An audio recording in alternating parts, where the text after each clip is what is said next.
Bom dia, na graça e na paz do Senhor Jesus, povo de Deus. Que a graça e a paz do Senhor Jesus esteja sobre a vida de cada um dos meus irmãos, sobre a sua família, neste novo dia, e que nós possamos levar a graça e a paz do Senhor por onde nós formos no dia de hoje. Voltando aqui para continuar a leitura da Bíblia. E antes de fazer a leitura de hoje, peço aos irmãos, deixa um like nesse vídeo, compartilha aí nas suas redes sociais, nos seus grupos de WhatsApp, grupos familiares, de amigos, de irmãos da igreja e outras redes sociais também.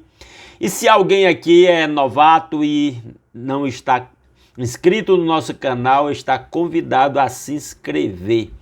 E deixa um comentário aí sobre o texto, se a leitura está sendo esclarecedora para você. Se ficou alguma dúvida e queira perguntar, fique à vontade, eu prometo responder a todos. Tudo isso, deixar like, compartilhar, se inscrever, comentar, ajuda o vídeo a ganhar repercussão na plataforma, beleza? Feita esta apresentação, introdução aqui, vamos ler a palavra de Deus e hoje vamos ler Mateus capítulo 12, que diz: Naquela ocasião, Jesus passou pelas lavouras de cereal no sábado. Seus discípulos estavam com fome e começaram a colher espigas para comê-las. Os fariseus, vendo aquilo, lhe disseram: Olha, os teus discípulos estão fazendo o que não é permitido no sábado. Ele respondeu: Vocês não leram o que fez Davi quando ele e seus companheiros estavam com fome? Ele entrou na casa de Deus e junto com os seus companheiros comeu os pães da presença, o que não lhes era permitido fazer, mas apenas aos sacerdotes. Ou vocês não leram na lei que no sábado os sacerdotes no templo profanam esse dia e contudo ficam sem culpa? Eu digo a vocês que aqui está o que é maior do que o templo. Se vocês soubessem o que significam estas palavras, desejo misericórdia, não sacrifícios, não teriam condenado inocentes, pois o Filho do Homem é Senhor do sábado. Saindo daquele lugar, dirigiu-se à sinagoga deles e estava ali um homem com uma das mãos atrofiada. Procurando motivo para acusar Jesus, eles lhe perguntaram: É permitido curar no sábado? Ele lhes respondeu: Qual de vocês, se tiver uma ovelha e ela cair num buraco no sábado, não irá pegá-la e tirá-la de lá? Quanto mais vale um homem do que uma ovelha, portanto é permitido fazer o bem no sábado.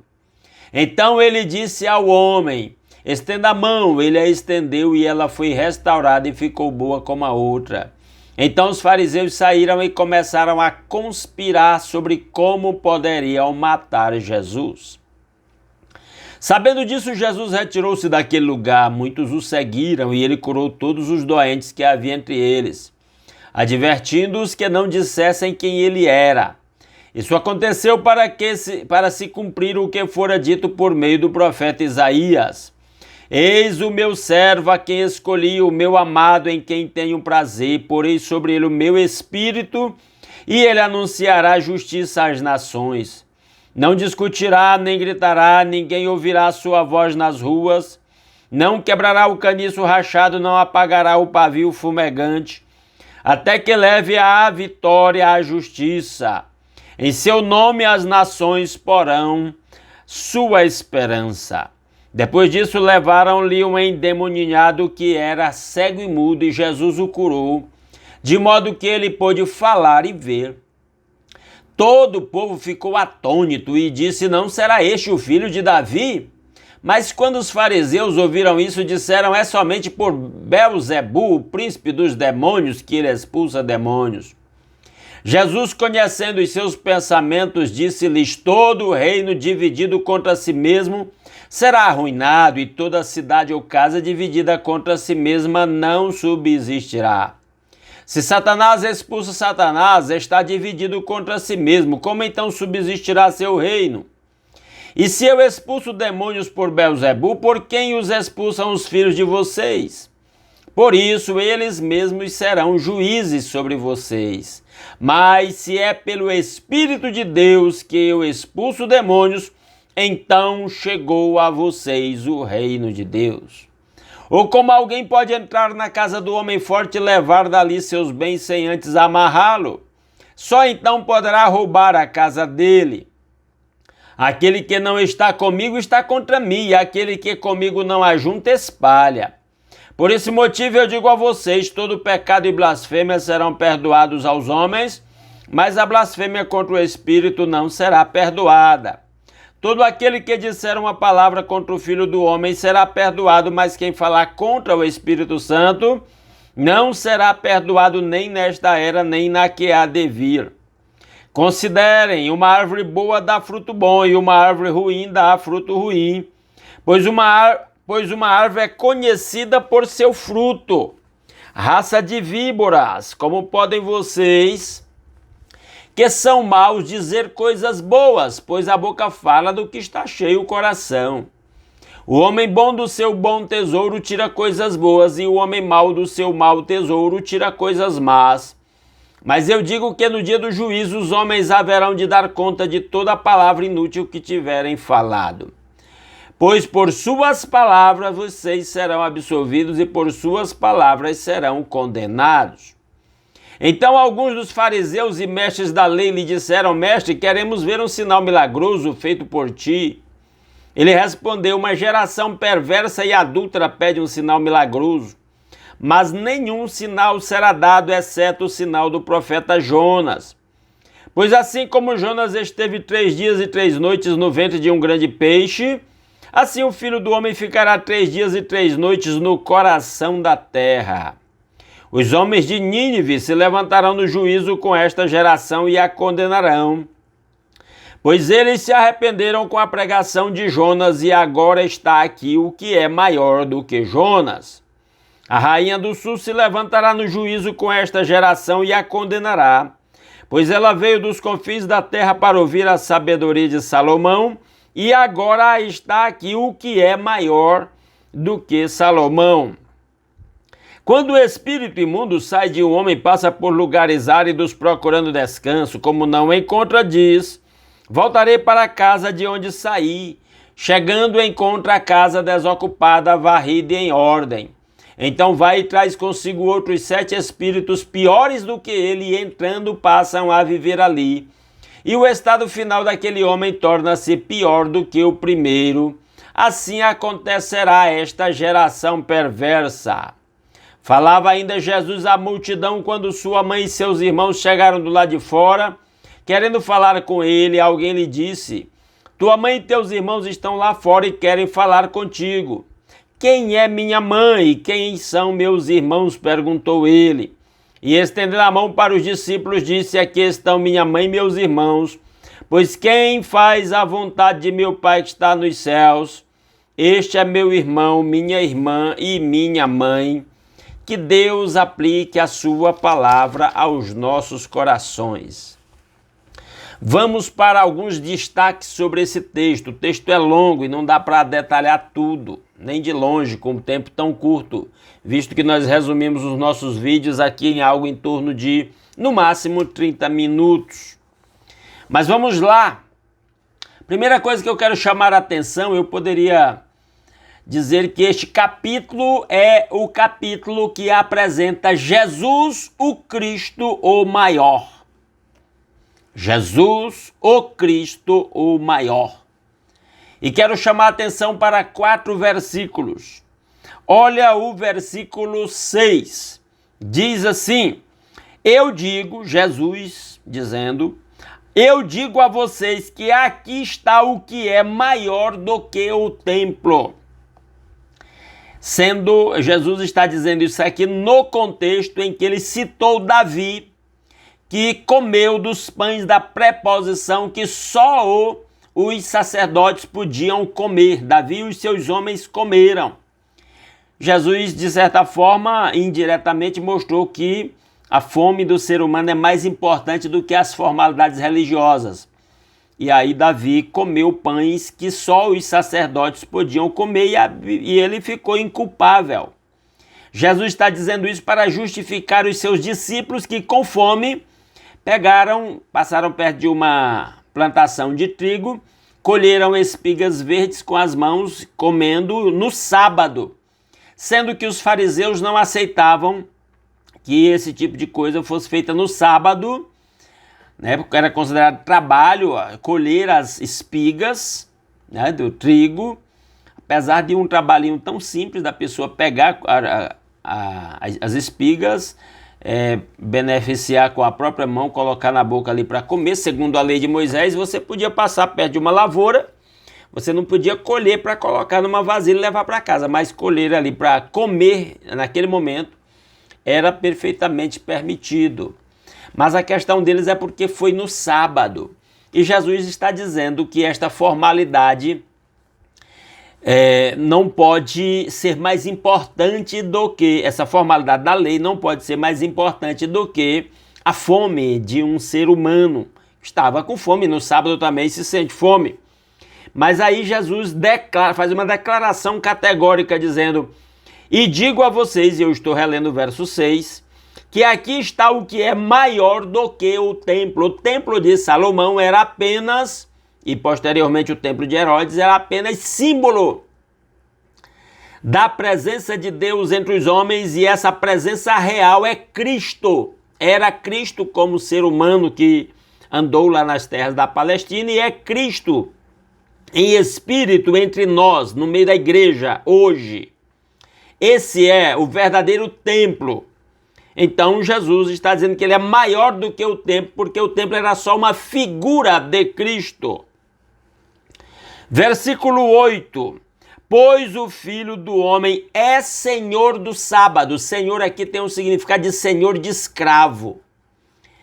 E ele está se declarando o Senhor do sábado. E aí, de novo, o sábado apenas apontava para Cristo.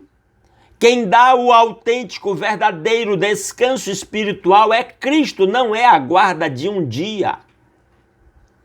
Cristo cumpre tudo isso, e quando nós cremos e depositamos nossa esperança em Cristo, nós estamos cumprindo todas estas figuras lá do Velho Testamento, como o templo e o sábado, aos quais Jesus se refere, dizendo que ele, Jesus Cristo, era maior do que estas figuras. E aqui ele está dizendo: eu sou o Senhor do sábado. De certa forma tem paralelo com ser o maior, o dono, o que manda. Versículo 41, presta atenção no versículo 41.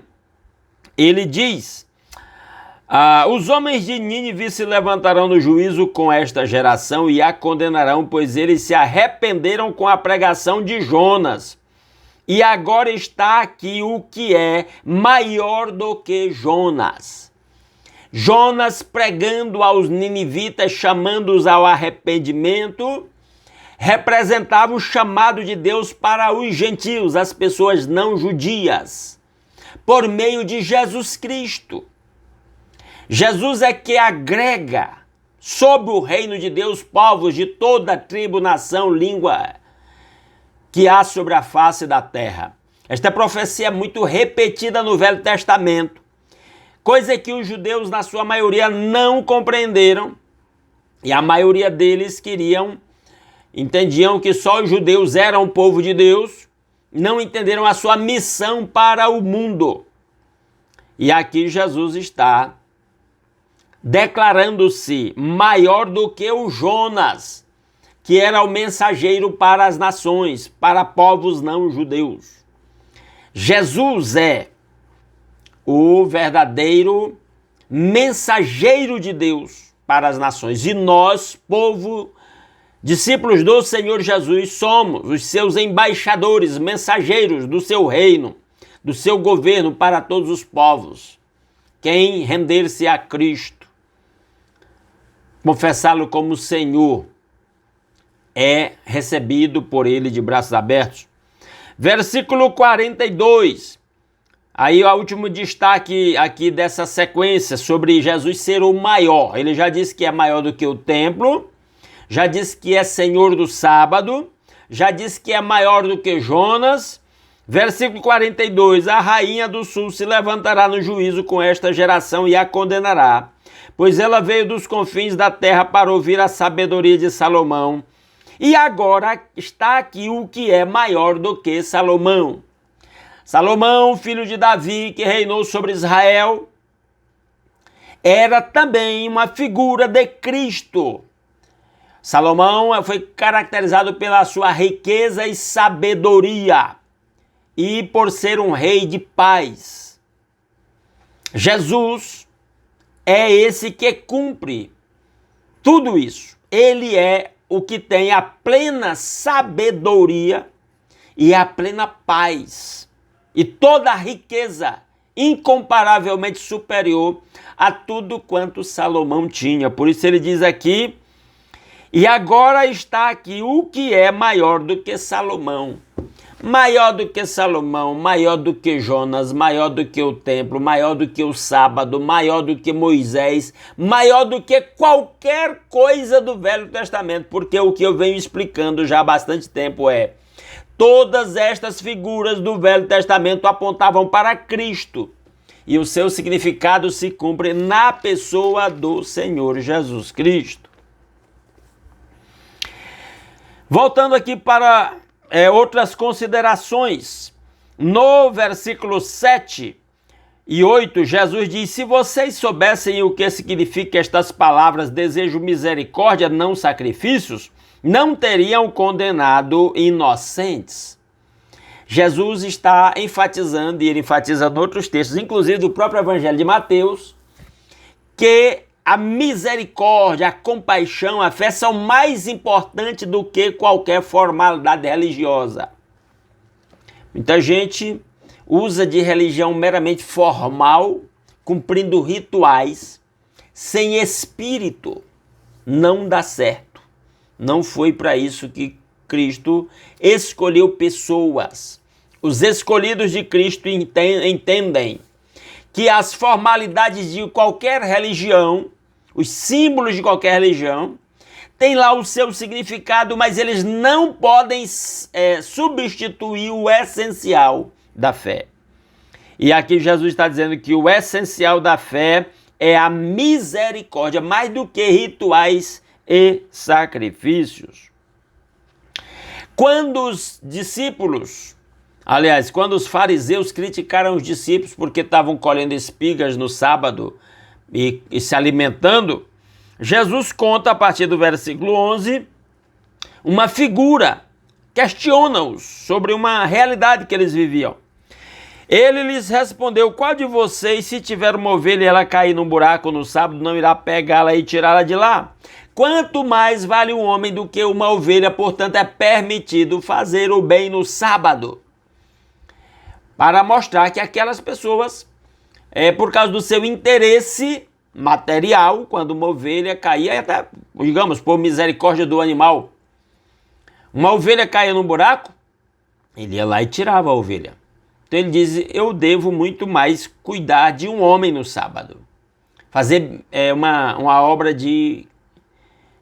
uma obra beneficente, de caridade, para um homem no sábado. Ele diz, um homem vale mais do que o sábado, vale mais do que uma ovelha, vale mais do que qualquer coisa, essas coisas. Não podemos abrir mão de pessoas por causa de coisas ou de formalidades religiosas. A gente precisa entender isso. Aí no versículos 13 e 14 ele cura o homem que tinha a mão ressequida. Essa discussão é porque foi no sábado. E as pessoas estavam mais preocupadas com a sua formalidade religiosa do que com o benefício feito a um homem que tinha um problema.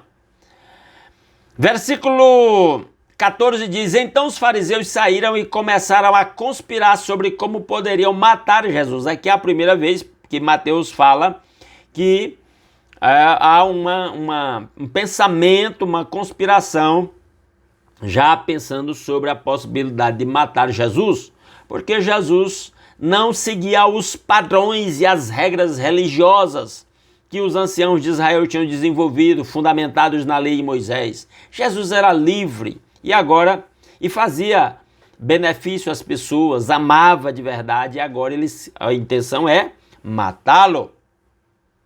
Versículo 15, sabendo disso, Jesus retirou-se daquele lugar, muitos o seguiram e ele curou todos os doentes que havia entre eles, advertindo-os que não dissessem quem ele era, provavelmente que já era início do 3º ano de ministério de Jesus. A coisa estava tomando uma gravidade, já se fala em matar Jesus. E ele continua dizendo para os curados, não contem quem ele é, para ver se... Porque Jesus tinha o tempo certo de um ministério a ser cumprido. E ele não ia nem antes nem depois, e ele fez a sua parte para evitar tudo isso, né? Antes da hora. E deu certo. Versículo 17, isso aconteceu para se cumprir o que fora dito por meio do profeta Isaías. Eis o meu servo a quem escolhi, o meu amado em quem tenho prazer, porei sobre ele o meu espírito e ele anunciará a justiça às nações. Mateus está dizendo que o homem de Nazaré, aquele homem agora perseguido e com a possibilidade de ser morto, ele estava cumprindo profecias do Velho Testamento. Ele era cumprimento daquilo que Deus havia anunciado antecipadamente. O verso 20 e 21 diz, o 20 especialmente, não quebrará o caniço rachado, não apagará o pavio fumegante até que leve a vitória à justiça, ou seja, essa palavra é maravilhosa do versículo 20. O caniço rachado ou pavio fumegante é aquilo que a pessoa estava fazendo um cesto, o caniço lá do cesto rachava, ele jogava fora e pegava outro. A pessoa estava com a lamparina acesa, o pavio ia queimando, já estava queimado demais, ele jogava aquele pavio ainda fumegando fora e pegava um pavio novo. E aí Jesus está dizendo, eu não jogo ninguém fora, enquanto tiver uma chaminha, enquanto tiver alguma possibilidade de restauração, eu vou cuidar para restaurar. Isso é maravilhoso. Nós estamos vivos e vivendo o reino de Deus, tendo a oportunidade de ser úteis no reino de Deus, porque Jesus não desistiu de nós, mas nós já demos motivo para ele desistir de nós. Mas ele promete aqui, fica subentendido, ele não desiste de nós. Graças a Deus por isso. Enquanto tiver um paviozinho fumegando, enquanto tiver alguma parte do caniço que possa ser utilizado, ele vai utilizar. Versículo 22, depois disso levaram-lhe um endemoniado que era cego e mudo e Jesus o curou de modo que ele pôde falar e ver. Imagine uma pessoa cega e muda, que situação. E aí Jesus cura este homem e ele estava endemoniado. Não significa que todo cego é endemoniado, que todo mudo é endemoniado, ou que cego e mudo é endemoniado, não. Mas naquele caso era, e mostra a autoridade de Jesus sobre os demônios. Versículo 23, todo o povo ficou atônito e disse, não será este o filho de Davi? O pessoal estava começando a desconfiar de quem realmente Jesus Cristo era, mediante tudo que estava vendo. Verso 24, mas quando os fariseus ouviram isso, disseram, é somente por Belzebu, o príncipe dos demônios, que ele expulsa demônios. Olha a fala desses fariseus, os principais religiosos da época, acusando Jesus de estar expulsando demônios pelo príncipe dos demônios, chamando Jesus de endemoniado.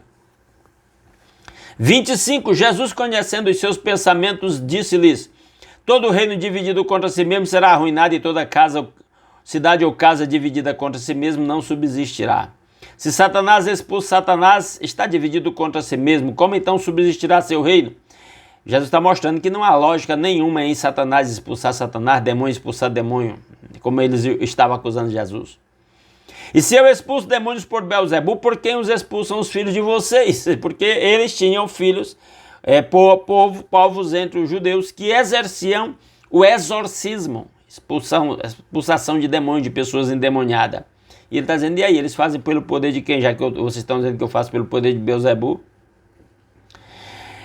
Versículo 28, esse versículo 28 é um dos mais importantes que eu quero considerar aqui. Ele diz, mas se é pelo Espírito de Deus que eu expulso demônios, então chegou a vocês o reino de Deus. O reino, lembram disso, o Evangelho de Mateus é o Evangelho do reino, que apresenta o Nazareno como o rei de Israel, o que cumpria as profecias feitas a Davi de que ele teria uma dinastia que iria sucedê-lo no trono de Israel, que exerceria um governo sobre todas as nações. E aí a dinastia de Davi havia encerrado com o exílio na Babilônia e agora Mateus está dizendo, chegou o Messias, o prometido a Davi. Ele veio estabelecer o reino dos céus. E agora Jesus diz, se eu expulso demônios pelo Espírito de Deus, ele diz categoricamente, chegou a vocês o reino de Deus. O reino de Deus já está entre nós, na igreja. O Espírito de Cristo reinando na igreja é o reino de Deus. Nós somos os sacerdotes reais, os embaixadores do rei. É isso que nós somos, porque o reino está entre nós. Que Ele mesmo aplique a sua palavra aos nossos corações. Vamos orar? Nosso Deus e nosso Pai, muito obrigado por mais uma noite que o Senhor acrescentou à nossa vida. Muito obrigado por acordar com saúde, pelo novo dia, pelo lar, pela família, pelo pão de cada dia. Obrigado pelo trabalho com que cada um ganha o sustento da família. Que a bênção do Senhor esteja sobre o seu povo nesse dia, protegendo, dirigindo, suprindo segundo a riqueza da sua graça. Ó Deus maravilhoso, faça milagres a favor do seu povo. Toca nos enfermos com o seu toque curador. Usa os médicos, os medicamentos, as cirurgias, se essa é a sua vontade. Atrai os olhares da fé para o trono da graça. Ó Deus, e faz milagres a favor do seu povo. Abre portas de emprego para quem está desempregado. Ó Deus, dê soluções financeiras para quem está endividado. Ó Deus, estabeleça a paz nos relacionamentos, dentro dos lares, entre os casais, entre os irmãos, entre os pais e os filhos, entre os amigos de trabalho. Meu Deus, que a sua paz, o seu amor, a sua alegria reine em cada vida. Ó Deus, tudo isso graças ao nosso Senhor Jesus Cristo e o seu amor demonstrado na cruz, ao dar a sua vida por nós, perdoando os nossos pecados, nos reconciliando com o Pai, nos dando livre acesso à sua presença, nos fazendo seu povo, enchendo o nosso coração de esperança. Que, ó Deus, o que quer que façamos nesse dia, façamos tudo para a glória do Senhor. Usa-nos, Senhor, para a sua honra e para a sua glória, todos os dias da nossa vida. É a nossa petição que fazemos agradecidos, em nome de Jesus. Amém.